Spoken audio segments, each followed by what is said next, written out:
Cela ne fait aucun doute, ce champ de maïs dans le nord de l'Allemagne a été traité avec du glyphosate. Aucune mauvaise herbe à l'horizon. Cette autre parcelle, en revanche, a échappé à l'épandage de ce pesticide. Ce produit controversé alimente un bras de fer au sein de l'Union européenne et met en opposition l'industrie chimique et les agriculteurs d'un côté et les écologistes et des groupes de consommateurs de l'autre. Eh bien, on voit la différence quand il n'y a pas eu de pulvérisation de glyphosate. C'est une explosion de couleurs. À l'approche de l'expiration de son autorisation dans l'Union, la Commission européenne proposait une prolongation de 15 ans, mais les États membres n'ont convenu que de solutions à court terme. Cet éleveur de chèvres allemand estime être victime de son utilisation. Vous pouvez le voir, c'est ma prairie de fauche. Ça fait 16-17 hectares. Elle est entourée par des champs de maïs traités avec ces herbicides. Dans son élevage d'une centaine de bêtes, Michael Rubin produit de la viande, du lait et du fromage depuis 18 ans. L'exploitation a récemment été exposée à un nuage de glyphosate poussé par le vent, ce qui d'après lui a causé la mort de 34 de ses chèvres. Ça s'est passé peu avant la récolte du colza. Dans notre région, le colza est traité à fond. Mes bêtes ont été touchées parce que quand le glyphosate a été épandu, elles se sont retrouvées en plein dans le brouillard de pulvérisation. Elles ont eu des crampes, des diarrhées. Elles sont tombées à terre et elles sont mortes. Direction Berlin pour rencontrer un industriel des phytosanitaires. En mars 2015, le glyphosate, herbicide le plus répandu dans le monde, a été classé cancérogène probable pour les humains par le Centre international de recherche sur le cancer. Un avis dénoncé par Monsanto, fabricant du célèbre Roundup à base de glyphosate. C'est l'illustration d'une vaste campagne contre le glyphosate. L'autorité européenne de sécurité des aliments a par la suite émis un avis positif. Donc, de ce fait, on ne peut décider que de la réhomologation du glyphosate dans l'Union. Et je crois vraiment que c'est ce qui va se passer. Partons vers le sud, en Bavière. Les herbicides à base de glyphosate ne sont pas réservés qu'à l'agriculture. On les utilise aussi dans les espaces verts publics et dans les jardins des particuliers.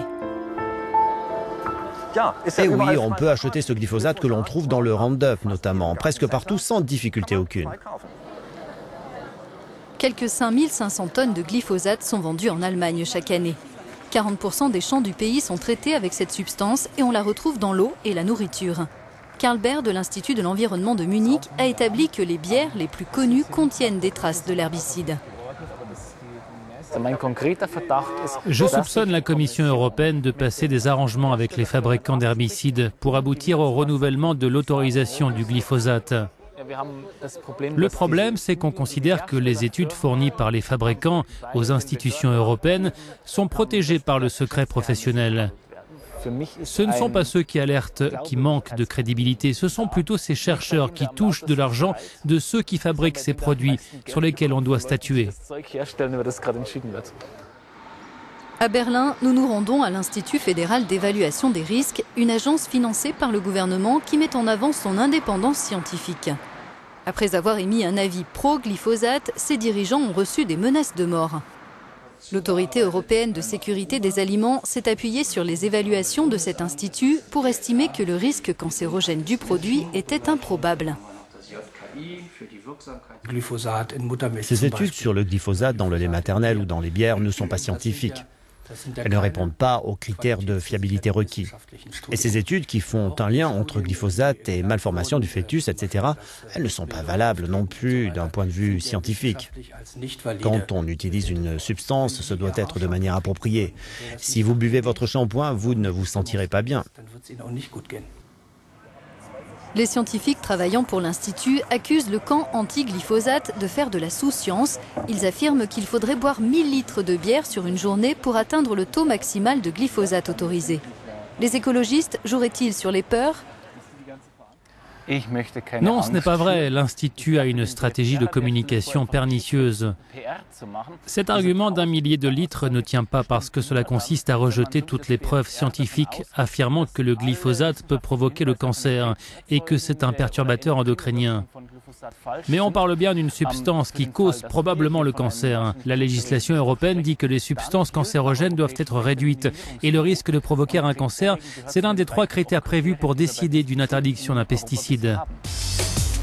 Devant une telle polémique, les États membres ont repoussé plusieurs fois leur décision sur la prolongation de l'autorisation à la vente du glyphosate, à l'heure où leurs opinions publiques sont de plus en plus sensibles aux arguments de ces détracteurs. Es geht Glyphosat. Können wir uns 17:30 Uhr treffen bei Ihnen im Bundestagsbüro? Ja? Okay, also bis gleich, 10 Minuten. Plus on creuse la question et plus on a le sentiment qu'il ne s'agit pas que de science, mais de politique. Allons voir ce qu'ils la font. Nous avons rendez-vous avec Harald Ebner, député allemand écologiste. C'est l'un des plus fervents opposants aux herbicides à base de glyphosate.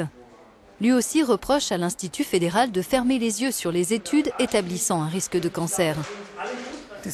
Dans son rapport, l'Institut fédéral d'évaluation des risques a indiqué que 1200 études devaient être évaluées, mais il a admis avoir repris telles quelles 850 de ces études. Pour celles-ci, l'Institut a employé les mêmes formulations utilisées par les fabricants d'herbicides. C'est un scandale et le mot est faible. Aujourd'hui, une prolongation de l'autorisation du glyphosate est inacceptable. Il y a quand même un danger imminent, c'est ce risque de cancer.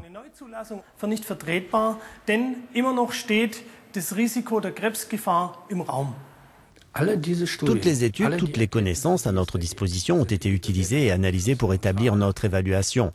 Nous avons vérifié tous les éléments. Et aujourd'hui, on connaît le résultat. Le glyphosate ne cause pas de cancer. Dans le nord-est de l'Allemagne, cette éleveuse de lévriers persans a elle aussi été confrontée au glyphosate à son insu. Son voisin, un agriculteur, l'utilise sur son exploitation. D'après elle, le cancer de son chien Manouche est lié à cette substance. Vu les clivages au sein de la communauté scientifique et des institutions de santé internationales, on attend beaucoup de l'évaluation qui devrait être publiée dans 1 an par l'Agence européenne des produits chimiques, chargée de la réglementation européenne sur les substances de synthèse. Il n'y a que 10 mètres entre la clôture de la propriété et l'enclos où se trouvent mes chiens. Il est inévitable qu'on soit atteint par le glyphosate transporté par le vent. On ne peut rien faire contre ça.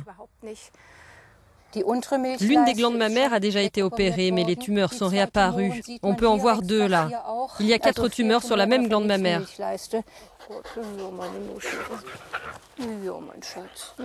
Mais les choses ne sont pas si simples. Les taux de cancer sont élevés parmi les lévriers persans, quel que soit leur environnement. L'éleveuse dit avoir étudié la lignée de tous ses chiens et elle affirme que c'est uniquement depuis son installation ici il y a 14 ans que ces animaux sont touchés. Ils sont déjà 12 à avoir succombé à la maladie.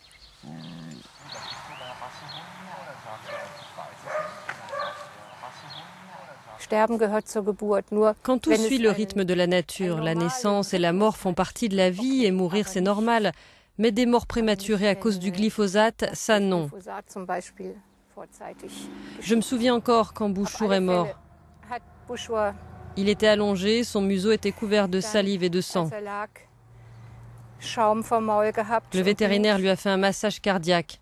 Je lui ai fait une insufflation bouche à truffe et j'ai essayé de le ranimer. Alors Bouchour a poussé un dernier râle et il est mort. Il n'avait même pas 2 ans. On n'a pas le droit de les empoisonner comme ça.